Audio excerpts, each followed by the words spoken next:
शेतकरी बांधवांनो नमस्कार, राम राम, जय शिवराय.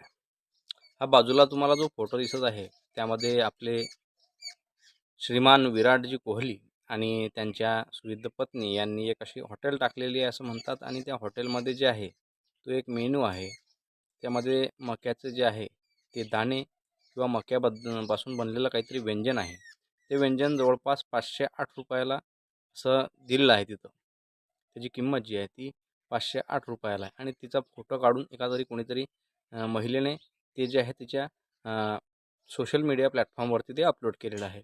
आणि हा व्हिडिओ बनवण्याचा आपला उद्देश किंवा हेतू काय आहे, तर आपण सुद्धा एकीकडे पाहू शकतो की शेतकऱ्यांच्या मका असेल, हरभरा असेल, ज्वारी असेल, गहू असेल, बाजरी असेल, कुठल्याही पिकाला या ठिकाणी चांगल्या पद्धतीचा भाव नाही.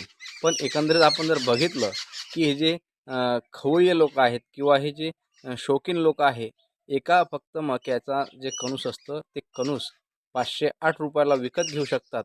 पण जेव्हा शेतकऱ्यांची 5 रुपयाची जोडी, 10 रुपयाची जोडी यांना महाग होते, त्यावेळेस यांच्यामधला जो आहे माणूसपण हे कुठेतरी हरवल्यागत या ठिकाणी आपल्याला जाणवत आहे. म्हणून कुठेतरी हा शेतकरी वाचला पाहिजे. कारण एकदा जर ह्या शेत्या कंपन्यांच्या किंवा या मोठमोठ्या उद्योगपतींच्या हाती लागल्या तर तुम्हाला खायला भेटणार नाही.